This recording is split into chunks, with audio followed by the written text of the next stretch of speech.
Primero, muchas gracias al Banco de la República por la invitación y a muchos amigos que veo acá, pero una palabra muy especial a Jorge Enrique Orejuela. Muchas gracias por esa presentación tan generosa, pero lo que sí quiero decir aquí públicamente es que si no fuera por Jorge Enrique Orejuela, yo no estaría aquí hoy, porque uno tiene que saber reconocer la gente que lo apoya y lo impulsa, y tal y como él lo dijo, él me cogió cuando era pichón de biólogo junto con Ana María, me llevaron allá a la Planada, fuimos a expediciones a Gorgona, al Río Azul en Calima, en otros sitios, y fueron esas primeras experiencias de salir que me hicieron enamorarme de este mundo, y esa generosidad, Jorge Enrique, quiero resaltarla y darte gracias. Y tengo un pequeño regalo para mi maestro, y este es un libro que acaba de salir hace poco de otro de mis maestros en la Universidad de Harvard, el profesor Wilson, quien se ha dado en los últimos 2-3 años a la tarea de investigar otra cara de José Celestino Mutis. Todos conocemos a Mutis y la expedición botánica, pero resulta que Mutis también era una de las personas, uno de los primeros exploradores de la biodiversidad de Colombia, y uno de los temas que trabajó Mutis, y que no se sabe mucho, fueron las hormigas de Colombia, y lo hizo por encargo de Linnaeus, que le encargó una serie de colecciones. Las colecciones y los manuscritos de Mutis que mandó a España se perdieron, y en los últimos años el profesor Wilson se ha dado la tarea con el Jardín Botánico de Madrid de reconstruir los diarios de Mutis, y sacó este libro hace poco que se llama El reino de las hormigas, el origen, José Celestino Mutis y el origen de la historia natural del Nuevo Mundo. Entonces este es un regalo para mi maestro de otro maestro.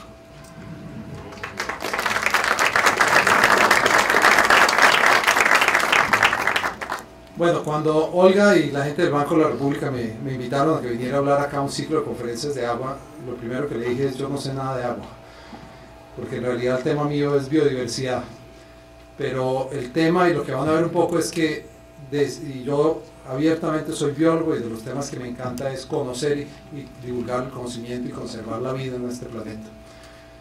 Pero la conexión, obviamente, tal y como decía Luis Germán hace poco, es ese tema de que la disponibilidad de agua, yo veo el agua como uno de los servicios ambientales de la biodiversidad, y es esos espacios como las cuencas que se cruzan, pero abiertamente para los que quieran agua. No va a ser una charla más biológica, aunque voy a terminar en servicios ambientales, y lo voy a mencionar por lo menos 5 veces, no te preocupes. Va la primera. Este es nuestro planeta, este pequeño planeta azul llamado Tierra, que es aproximadamente 72% de la superficie del planeta está cubierto por agua. Y obviamente es una de las características muy particulares, porque hoy en día, hasta el día de hoy, no conocemos de ningún otro planeta que tenga estas características. Como decía Jorge Enrique, yo tuve la oportunidad en un momento de supervisar también toda el área de investigación en astrofísica en el Smithsonian, y una de las áreas más interesantes de investigación que se están dando hoy en día en astrofísica es el tema de lo que se llaman los planetas extrasolares. Y hasta la semana pasada se habían descubierto 603 planetas en otros sistemas solares. Y no solamente eso, sino que estamos descubriendo un planeta por semana, a medida que nuestros telescopios y nuestras herramientas están mejorando. Pero hasta el día de hoy, hasta donde sabemos, este sigue siendo el único planeta que tiene agua líquida. Seguramente hubo otros planetas que lo tuvieron. De hecho, la nueva misión que va a lanzar la NASA a Marte más adelante, el sitio que escogieron es un cráter donde precisamente creen que hay evidencias de que hubo agua en Marte. Y una de las preguntas es ver si hubo o no vida allá. Pero bueno, en este momento, este es nuestro planeta, esta es la historia que nos trae acá, y es una historia que para nosotros comienza hace 4.560 millones de años, que es la edad geológica de este planetica llamado Tierra, una historia de la vida en este planeta que tiene un poco más de 3.000 millones de años. Y ahorita les muestro unas fotos, y nosotros somos una especie relativamente reciente, que llevamos solamente unos 190.000 años en el planeta. O sea, somos bastante chiquitos en la historia y en ese contexto. Sin embargo, somos una especie que depende de este planeta y tiene un impacto muy grande. Y sabemos, gracias al registro fósil, que la historia de la vida en el planeta ha sido una historia continua de evolución, diversificación y extinción. Este es uno de los fósiles más famosos que existen de una localidad que se llama Alberta Shale, en British Columbia. Este fósil tiene 535 millones de años. Y esto es lo que los geólogos siempre se refieren como el límite entre el precámbrico y el cámbrico, que fue el momento en que se dio origen a todas las formas de vida grandes y multicelulares del planeta. Y lo interesante, estamos hablando, es que todas estas primeras formas de vida que conocemos en este registro fósiles son todas marinas. Como tal, la vida surge en los mares y en el agua. Y posteriormente, estas formas de vida del Alberta Shale dieron origen a todos los grupos de organismos y vertebrados, incluyendo nosotros, que somos una pequeña rama en ese árbol de la vida. Y este fue una de las ramas o el tronco de esa vida en este planeta llamado Tierra. Pero obviamente, bueno, lo que sabemos mencionar es que probablemente más del 95% de todas las especies que han vivido en este planeta ya desaparecieron. Y ha habido muchos periodos de extinción y muchos periodos muy rápidos de extinción, que es uno de los temas que estamos investigando, porque creemos que hay lecciones del pasado que nos permiten entender un poco temas como el impacto del cambio climático actual, usando estas ventanas al pasado. Pero más allá de eso, hoy en día estamos en un planeta lleno de vida, en un planeta que nos ha fascinado a todos los biólogos durante muchísimo tiempo, y hasta el día de hoy hemos descubierto aproximadamente 1.91 millones de especies. Y puse esta diapositiva porque es una frase muy famosa de Haldane que decía que siempre, y Marilu lo sabe bien, que Dios tenía una gran fascinación por los escarabajos, porque el 1.9 millones de especies, más de 1 millón son escarabajos. Y todavía estamos describiendo y descubriendo especímenes nuevos. Y como biólogos, una de las cosas que hemos hecho es comenzar a conocer, documentar esta gran riqueza. Y Colombia es una gran riqueza en términos de biodiversidad.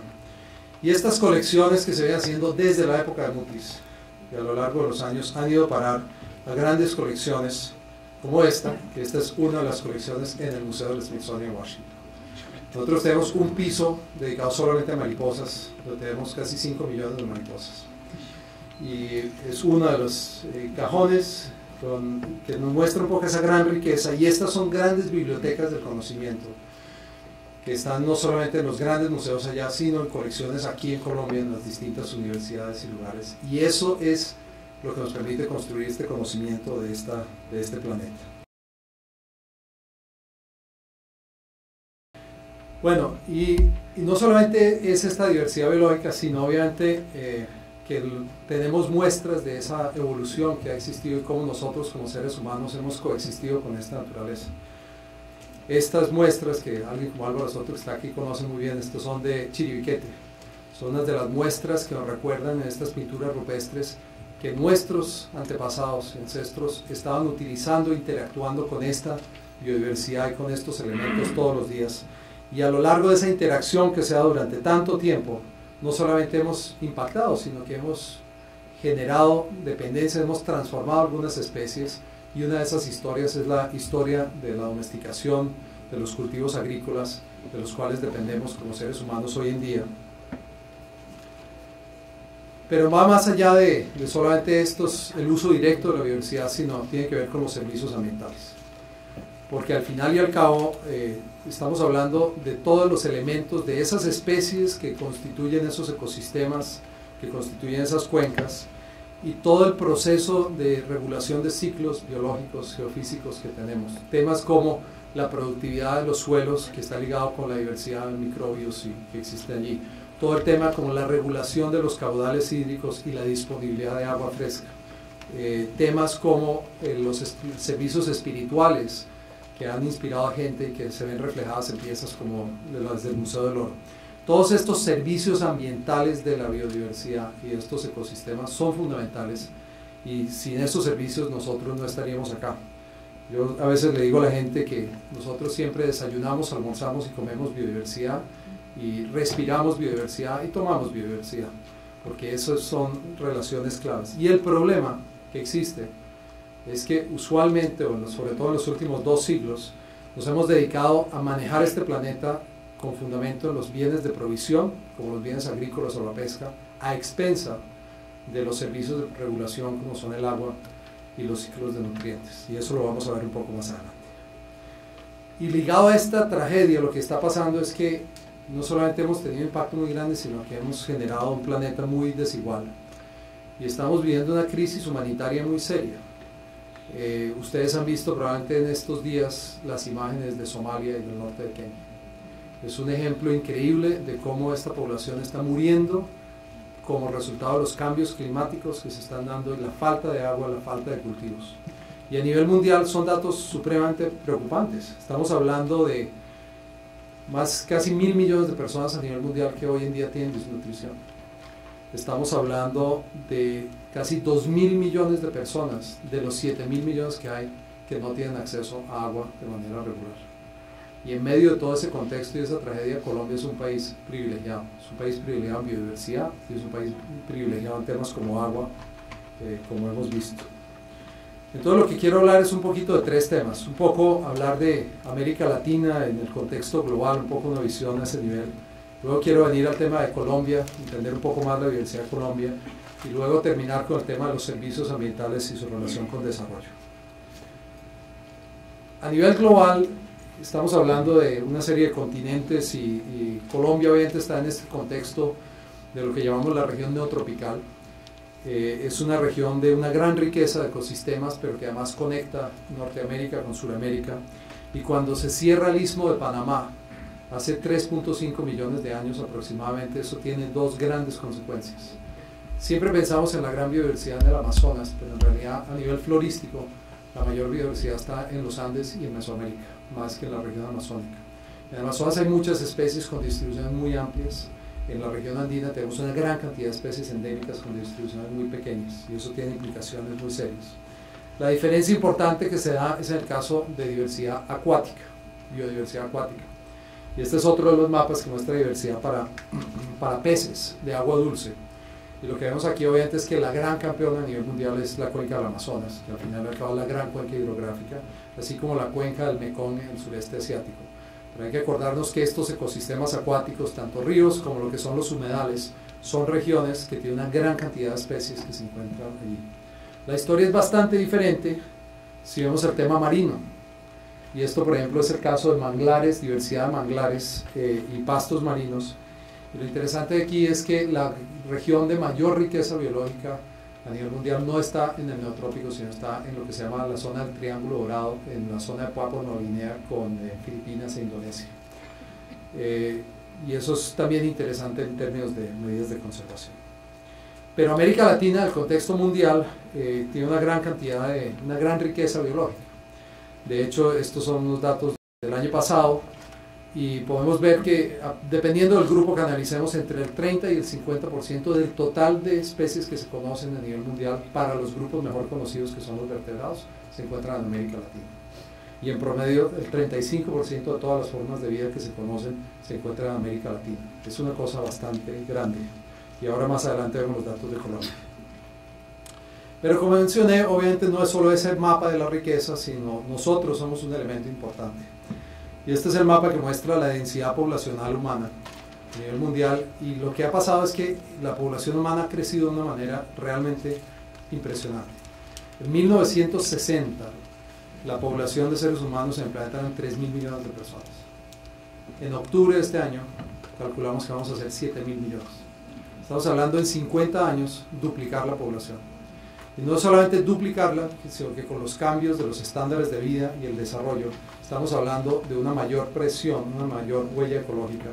Y esto está generando una serie de tensiones a nivel del acceso a recursos naturales, incluyendo el agua, supremamente importantes. Lo que ha ocurrido es que a lo largo de los últimos 50 años ya hemos cambiado aproximadamente el 30% de los ecosistemas naturales del planeta, han sido transformados en ecosistemas productivos, lo cual ha sido importante desde el punto de vista de alimentación, y vemos que zonas como India, China y buena parte de Estados Unidos han sido transformados, y ciertas partes de Colombia, que ahora lo vemos más en detalle. Durante esos mismos 40 años, la población de seres humanos se ha duplicado y la productividad agrícola se ha incrementado 2.5 veces. O sea, la tasa de incremento de alimentos ha sido mayor que la tasa de incremento poblacional. Y eso gracias a los procesos de investigación y desarrollo que se han dado. Y al mismo tiempo los precios promedios de alimentos han reducido.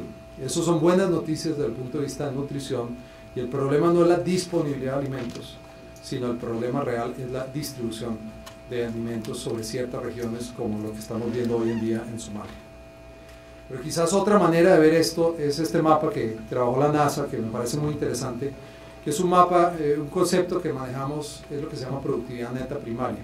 Es decir, una manera de medir cuánta productividad se produce en los ecosistemas naturales, basado en temas como agua, radiación y básicamente qué tanta biomasa existe, cuánto estamos produciendo de convertir esa energía solar en energía, y ver cuánto estamos extrayendo hoy en día a través de las presiones. Y en este mapa todo lo que ven que aparece en amarillo y en rojo son aquellas zonas donde la tasa de extracción de productividad es más del 100% de la productividad neta primaria, o sea, es insostenible. Y lo interesante es que hay varias de estas regiones donde básicamente estamos en un proceso de que estamos viendo que los grandes conflictos ambientales que están surgiendo y grandes conflictos políticos en muchas zonas coinciden con las zonas donde hay problemas de acceso a recursos naturales. En el contexto global, Colombia está bien y América Latina está bien. Sin embargo, el futuro, tenemos que mirar lo que está pasando en otras regiones del mundo. Pero lo que sí está pasando es que hoy en día son ciertas regiones donde se están dando los cambios más rápidos.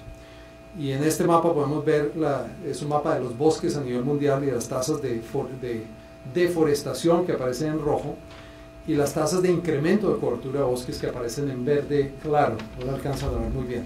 Obviamente la región que ha tenido las tasas de deforestación más altas ha sido la región de la cuenca del Amazonas. Aunque hay buenas noticias, porque en los últimos 4 años la tasa de deforestación en el Amazonas brasilero se ha reducido en 50%, y es algo que ha sido muy importante. Pero sí vemos que en regiones, por ejemplo, como los países escandinavos, la costa este de Estados Unidos, regiones donde ya ha habido un proceso de industrialización, vemos que la cobertura neta de bosques se ha incrementado. Y otra manera de ver esto es, podemos ver cuál es este impacto sobre los ecosistemas. Bueno, y esta diapositiva de agua, Olga, anóteme otra. Tiene que ver con la frecuencia de desastres naturales, como son las inundaciones, en este caso para los distintos continentes. Todos estos datos, entre otras, son de un estudio que hicimos que se llama la evaluación del milenio de los ecosistemas. Y lo que vemos es que en todos los continentes ha habido un incremento dramático en la frecuencia de problemas e inundaciones. Y eso lo hemos visto en carne propia aquí en Colombia y lo hemos visto en Estados Unidos, en el río Mississippi, en el último año. Y esto está directamente ligado con problemas de uso y planificación del suelo y los procesos de deforestación. Entonces hablemos un poquito más, bajemos más a mayor escala al caso de Colombia. Ya mencioné un poco un dato, bueno, no he mencionado el siguiente dato que es interesante, y es que Colombia, la superficie continental de Colombia, cubre el equivalente al 0.7% de la superficie continental del planeta. Y lo interesante es que cuando estaba el Humboldt siempre hablábamos de que Colombia es 1% del planeta y 10% de la vida. De hecho el dato es un poquito distinto, ahorita les muestro. Pero esa gran riqueza es una de las grandes virtudes y ventajas comparativas que tiene Colombia. Y sin embargo muchos colombianos no lo sabemos. Y el motivo tiene que ver en parte por esa posición geográfica que mencioné antes. Colombia está en esa esquina de Sudamérica, que es ese puente entre dos grandes continentes, y la complejidad geográfica que tenemos en el país. Obviamente todos ustedes conocen la geografía de Colombia, pero el hecho de que tenemos un país separado por estas cordilleras de los Andes, que separa y nos genera unas grandes regiones biogeográficas, ha generado ese proceso de diversificación que se da en las grandes regiones. Y lo que muchos colombianos no caen en cuenta es que la otra mitad de Colombia es marina. Y de hecho, cuando uno mira la superficie total de Colombia, la mitad del territorio total de Colombia es mar. Y sin embargo, Colombia es un país que ha estado en buena medida de espaldas a esos mares. Si vemos los datos de especies de vertebrados ya para el caso de Colombia, vemos que dependiendo del grupo, estas cifras varían según la fuente, pero estas son las cifras del Humboldt, podemos ver que Colombia tiene una gran riqueza. Cuando estábamos en el Humboldt con varios compañeros, un par de los acá sacamos un afiche que generó, que era un doble sentido, pero funcionó muy bien, que decíamos: Colombia es un país de sapos, porque hay 763 especies de anfibios, o de micos, o de lagartos, y todo este tema. Pero el hecho es que, según el grupo que miremos, entre el 8 y el 14% de las especies que se conocen a nivel mundial se encuentran en Colombia.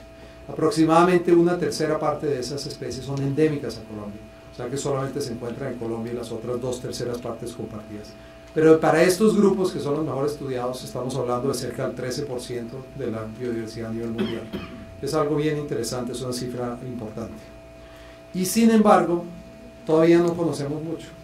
Este es uno de los mapas que hizo el Humboldt hace varios años, pero que muestra todas las localidades donde hay registros ornitológicos en Colombia, depositadas en colecciones, y son registros de los últimos 200 años. Cada punto representa un sitio donde hay una colección. Y lo único que tienen que ver es que faltan puntos por todo lado. O sea, hay grandes regiones de Colombia donde todavía no hemos ido, donde todavía estamos mirando. De hecho, en los últimos años se han descrito varias especies nuevas de aves para la ciencia de Colombia. Y lo que está pasando, obviamente, y lo sabemos, es que nuestra huella como seres humanos está transformando estos paisajes. Estamos cada vez cambiando más estos paisajes, transformándolos en las zonas productivas para distintos tipos de uso, y eso está teniendo consecuencias sobre no solamente los ecosistemas naturales, sino los servicios ambientales que proveen. Esta es otra mirada de Colombia. Este es el mapa que hizo Andrés Setter hace unos años de ecosistemas de Colombia.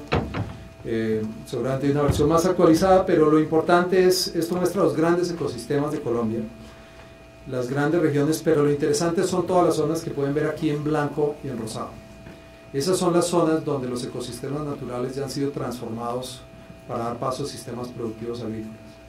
Y de las verdades ocultas de un país como Colombia, que es interesante, es que probablemente el ecosistema más amenazado, o uno de los ecosistemas más amenazados que hay en Colombia, en realidad no es el Amazonas, no es el Chocó, sino son los bosques secos del Caribe colombiano, donde ya el 97% se transformaron, y el otro grande que no se ve también acá serían todos los humedales que se encuentran en estas regiones que han sido drenados y que ha tenido un impacto muy serio.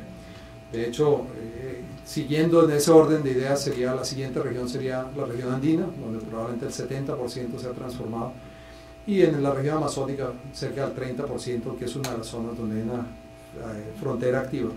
Pero Colombia, visto el contexto grande, bien o mal, todavía tenemos grandes zonas de ecosistemas naturales, todavía estamos a tiempo de tomar decisiones importantes, y una de las zonas que personalmente más me inquieta y más me preocupa hacia el futuro en los próximos 10 años es la Orinoquia colombiana.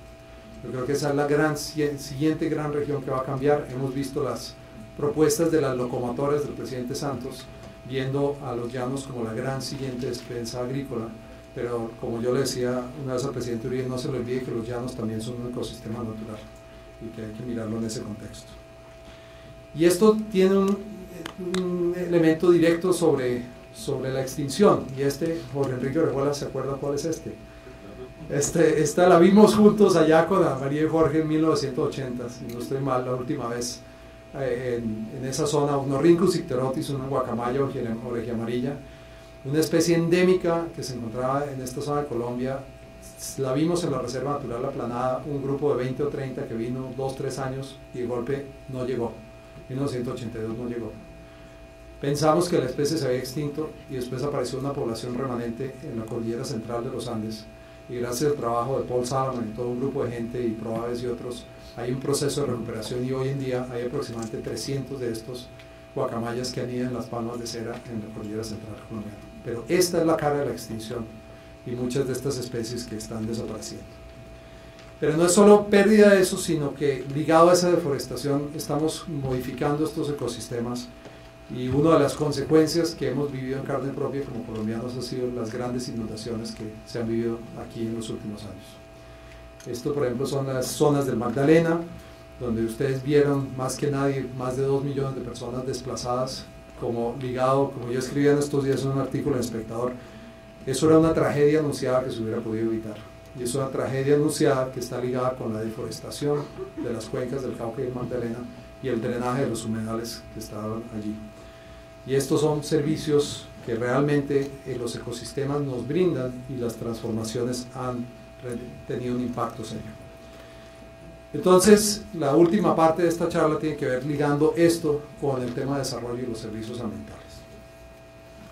Como mencioné, y muchas de estas cifras son de este estudio que hicimos, que publicamos en el año 2005, que se llama La evaluación del milenio de los ecosistemas. Yo fui uno de los líderes de este estudio, que reunió casi 1.500 expertos. Y el tema central en esta evaluación era ligar estos ecosistemas naturales y sus servicios con cuáles son los factores de cambio y cuáles son las consecuencias sobre el bienestar humano. Porque al final y al cabo, esa deforestación que está pasando en los Andes está afectando los flujos de agua, la calidad de agua, que está afectando la calidad de vida de las poblaciones que vemos en regiones como el Caribe. Y lo que estamos mirando es que hay una serie de factores directos detrás de estos cambios, como la transformación de hábitats, el cambio climático y otros que voy a detallar. Detrás de eso obviamente hay una serie de elementos demográficos, políticos, económicos, incluso religiosos. Y estos cambios a su vez afectan muchas dimensiones del bienestar humano. Y estas van no solamente en términos de disponibilidad de alimentos, sino acceso a temas como agua y aire, o incluso a las relaciones que se dan en nuestras sociedades. Y para ver esto, en este estudio una de las cosas que hicimos es qué tanto ha sido la huella. Ya mostré algunas figuras, este es el mismo mapa de agroecosistemas que mostré antes. Cerca del 30% de los ecosistemas naturales se han degradado, pero obviamente se han transformado en ciertas regiones y ciertos ecosistemas naturales. Y si cruzamos el mapa de ecosistemas naturales a nivel mundial con el mapa de deforestación y de cambios, obtenemos este gráfico que muestra tres cosas. En color claro podemos ver el porcentaje de los ecosistemas que se habían transformado antes de 1950. Luego en el color salmón o naranja aparece lo que fue transformado entre 1950 y 1990. Y en rojo aparece lo que proyectamos que se va a transformar en los próximos 50 años, que es 2050. Lo que vemos es que la primera barra probablemente no alcanzan a leer, sobre todo las personas que están en Bogotá, pero estamos hablando de los ecosistemas mediterráneos y templados como lo que son Norteamérica y Europa, donde ya el 70% se había transformado antes de 1950. Vemos, por ejemplo, que en los bosques hay una que va hacia el lado izquierdo, y es que proyectamos que en los próximos 50 años va a haber una ganancia neta de aproximadamente el 7% en la cobertura de bosques naturales en las zonas templadas. Pero también, si bien en la mitad vemos bosques tropicales, y vemos que la proyección es que el 25% de los bosques tropicales van a desaparecer en los próximos 40 años. Y eso es una realidad muy complicada que tenemos que mirar y que tenemos que enfrentar como sociedad. Y otra de las grandes causas que ha recibido muy poca atención es el tema de especies invasoras. Y esto es interesante porque este es un problema en un mundo crecientemente globalizado. Hoy en día ya todos movernos es muy fácil. Yo vine de Washington a esta conferencia. Todos los días estamos sacando en el supermercado bienes que vienen de la China. Este es un mundo que cada día se está conectando más. Y junto con todos esos bienes y esas personas vienen elementos de esta naturaleza. Lo que vemos es que ha habido procesos de invasión ligados a esas zonas. Históricamente, zonas como el Mediterráneo y las costas de Norteamérica han sido las zonas de mayor invasión de organismos marinos en este caso. Pero vemos que hoy en día también en ciertas regiones y ecosistemas de Colombia esto está teniendo un impacto muy serio, sobre todo, por ejemplo, en los ecosistemas de agua dulce y ecosistemas comunales. Y el otro tema que obviamente está recibiendo una gran atención a nivel internacional es el tema del cambio climático. Y lo importante, yo creo, cuando hablamos de esto es que reconocer que el cambio climático, en este caso con los niveles de CO2, es algo que ha ocurrido muchas veces. Esto no es algo nuevo. Sin embargo, lo que sí es nuevo es la tasa, la velocidad con la cual está pasando en este momento. No lo tengo acá, pero por ejemplo en los estudios con el registro fósil que nosotros hemos estado haciendo en zonas como Wyoming en Estados Unidos, tenemos registros de niveles de CO2 hace 50 millones de años de 2.000 partes por millón de CO2. Hoy en día estamos hablando de un nivel de aproximadamente 360 partes por millón, una proyección de 500 partes por millón. Y eso tiene alarmado a todo el mundo, pero el hecho es que este planeta ha pasado por unos ciclos muy importantes. Y creemos que hay que realmente entender esto y tomar medidas para no solamente tratar de mitigarlo, pero sobre todo adaptarse a estos cambios que pueden venir. Las 5 causas principales que están detrás de esto y que mencioné antes son estas. Primero, la transformación de hábitats, que en una región, en un país como Colombia, ha sido fundamental en zonas como el Caribe, en la región andina, la deforestación. La segunda causa directa es la sobreexplotación de ciertas especies que tienen un valor comercial, ejemplo, especies maderables, ejemplo, el atún de aleta azul, por ejemplo. Son distintas especies que tienen un valor comercial y se están explotando. La tercera que ya mencioné son las especies invasoras. La cuarta es la polución, que está ligada a sistemas y productos industriales, y la cuarta es ese cambio climático. Y esas son, cuando una especie se extingue, usualmente es una o más de estas causas. Pero detrás de estas, como mencioné, hay toda una serie de elementos más de nivel social y político, que es, cuando estamos deforestando, estamos hablando de fuerzas económicas y procesos que están detrás de esto.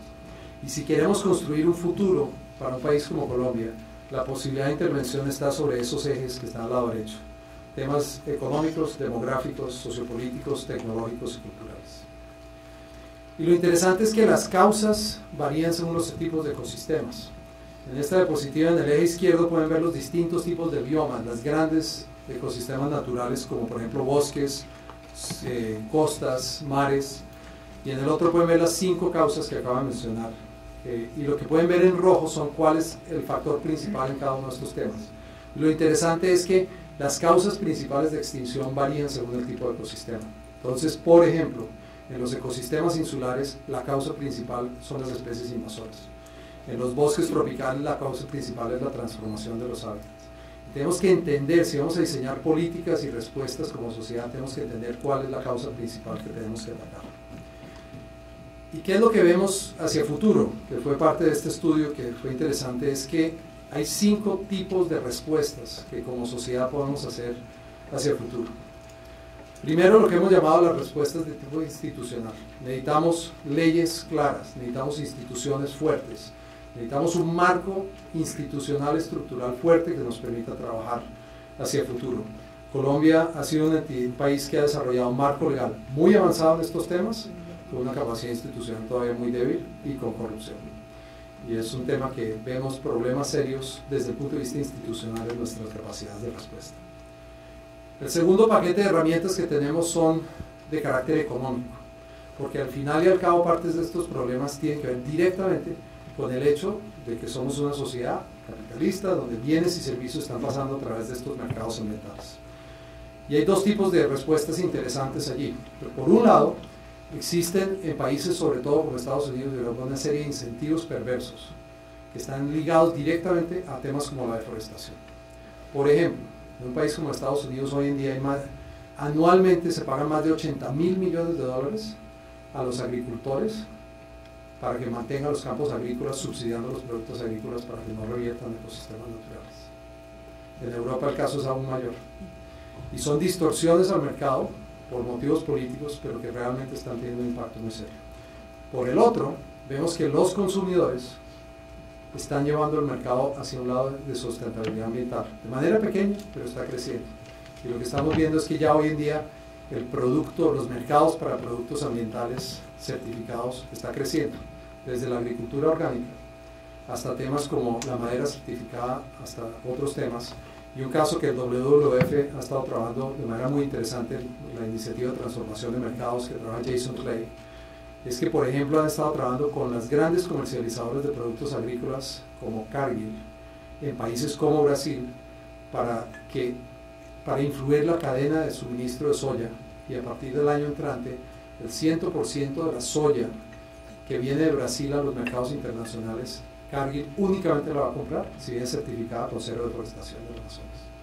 Y son maneras en las cuales como consumidores podemos comenzar a exigir esto y podemos comenzar a influenciar estos cambios de estos mercados. Y eso lleva al tema social, obviamente, en el cual uno de los temas fundamentales aquí es la conciencia, porque al final y al cabo son las decisiones que nosotros hacemos, y muchas veces a veces las decisiones son porque no tenemos opciones. Si yo soy un campesino que tengo que darle de comer a un pescador en la ciénaga, voy a ir a pescar a mi familia, aunque sea el último pescado, pero a veces son por ignorancia. Y son por ignorancia, y generar esa conciencia y que la gente pueda tomar mejores decisiones y que la sociedad desarrolle esas expectativas y valores es algo importante. También científicos, porque al final y al cabo tenemos que entender ese conocimiento científico, los desarrollos científicos son importantes, porque tenemos por ejemplo que entender cuál es la relación entre biodiversidad y productividad. Es una pregunta bastante fundamental en la cual hay muy poca información científica. O por ejemplo, ¿qué pasa con el manejo de cuencas hidrográficas con distintos tipos de bosques y coberturas? Son preguntas bastante básicas que tenemos que entender y ese conocimiento científico nos permite tomar planes o la información que nos permite hacer planes de desarrollo de ordenamiento territorial para una zona como la Orinoquia. Y la última categoría que tenemos es gruesa, son soluciones tecnológicas, porque obviamente la tecnología es una de las cosas que ha transformado esta sociedad, desde toda la revolución industrial hasta las tecnologías informáticas, y esto tiene consecuencias muy importantes sobre el futuro que queremos construir. Ejemplo, la adopción de tecnologías de producción limpia para reducir los niveles de contaminación, o por ejemplo, el incrementar el acceso en banda ancha para que todos los colegios de un país como Colombia puedan tener acceso instantáneo a la información. Son distintos tipos de soluciones de carácter tecnológico. Y cuando nos imaginamos en el futuro de un país como Colombia y el acceso a biodiversidad y el acceso a temas como el agua, esto es una combinación de estos 5 elementos. Y hay unos ejemplos interesantes en los cuales ya se están desarrollando mercados. Uno lo tienen aquí mismo, que es el tema de los fondos de agua, que tienen aquí en el Valle del Cauca, que se están replicando en otras zonas. Ejemplos muy interesantes donde distintas instituciones están comenzando a trabajar por la conservación de las cuencas para poder conservar. El Valle del Cauca fue uno de los pioneros en esto. Es un esfuerzo que ya se está replicando en otras zonas. En una ciudad como Bogotá, todos los usuarios de agua en Bogotá en este momento están pagando una sobretasa que va directamente a la conservación y manejo del Parque Nacional de Chingaza. Es un ejemplo interesante de pago de servicios ambientales, y esto en este momento se está replicando en 20 ciudades a nivel de la región andina tropical, desde Bolivia hasta Venezuela. Un segundo ejemplo tiene que ver con de servicios ambientales, tiene que ver más con el tema de cambio climático y carbono. Este es otro tema que se ha hablado mucho y que es una pregunta interesante para un país como Colombia. Y lo interesante es esto, de las emisiones de CO2 a nivel mundial, el 17% de todas las emisiones de CO2 en el mundo provienen de la tala de bosques tropicales. Eso equivale a más que todo el sistema de transporte aéreo, marítimo y terrestre junto. ¿Y la solución cuál es? Dejar de tumbar montes. Y lo interesante es que ya hay un interés a nivel político de algunos países que están haciendo esto, como por ejemplo Noruega. Noruega acaba de hacer un trato con Brasil en los últimos 2 años, en los cuales el gobierno de Noruega puso $1.000 millones que le paga a Brasil como una compensación para evitar la deforestación. Y uno de los resultados que sale de eso es que la tasa de deforestación del Amazonas brasileño se redujo un 50% en 4 años. Acaban de hacer exactamente el mismo trato con Guyana, $250 millones de Noruega, para ayudar a evitar la deforestación de esos bosques. La pregunta es, ¿y Colombia tiene una opción, sí o no? Y es posible que para ciertas regiones como la Amazonía colombiana pueda haber esto para que haya un pago por servicios ambientales que pueda revertir directamente, y la clave tiene que ver con llevárselos a la gente. Y el tercer servicio que yo creo que hay que pararle bolas, volviendo al tema de biodiversidad, tiene que ver más con la biotecnología. Porque volvemos a ese 13% de la diversidad del planeta. No son solamente las especies, es la información genética que tiene esa riqueza. Y lo que vemos es que este va a ser el siglo de la biotecnología. Este es un momento en el cual la tecnología, la biotecnología, la genómica está avanzando a una velocidad tan rápida que estamos ya haciendo manipulación genética, estamos insertando genes de una especie en otra, y eso está abriendo una serie de oportunidades y una serie de riesgos, pero que se pueden dar a nivel internacional muy interesante. Ustedes probablemente algunos recordarán que este año estamos celebrando los 10 años del genoma humano. El genoma humano, cuando lo hizo Craig Venter, fue un proceso que duró como 2 años de trabajo y costó como $1.000 millones. Hoy en día yo puedo mandar una muestra mía y pueden secuenciar mi genoma completo en 1 semana y me cuesta $1.000. Esa velocidad es algo realmente impresionante, y esa tecnología va a abrir una serie de opciones. ¿Y qué es lo que tiene Colombia? Colombia no está desarrollando la tecnología de punta ahí, pero lo que sí tiene es el material genético. Es ese material genético que puede utilizar, y tenemos que buscar maneras de poder realmente construir y agregar valor. Y por eso un poco lo que yo he dicho en un par de conferencias es que uno de los elementos que yo creo que Colombia debe mirar seriamente es crear una especie de ecopetrol para la biodiversidad.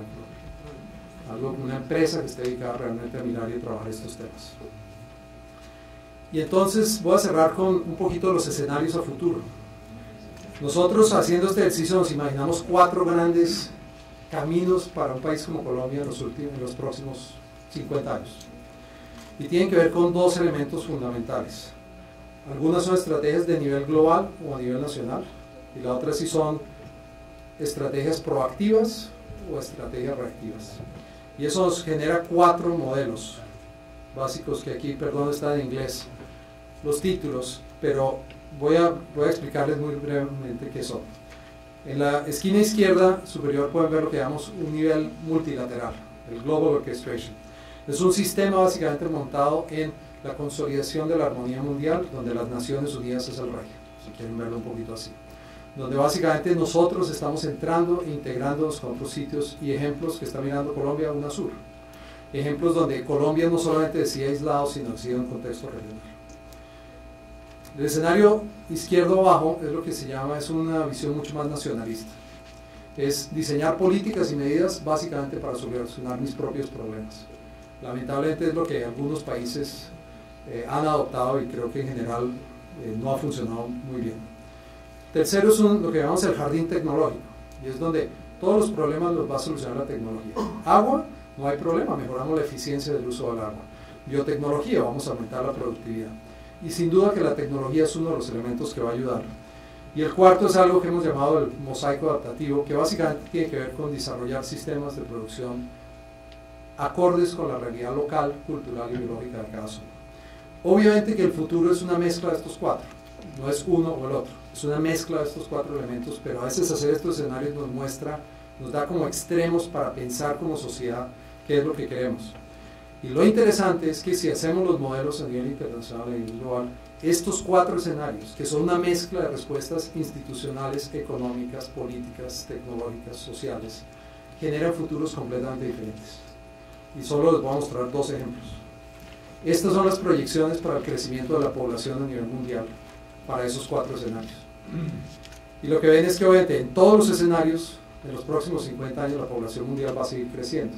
Pero en algunos escenarios la población va a superar los 10.000 millones de personas.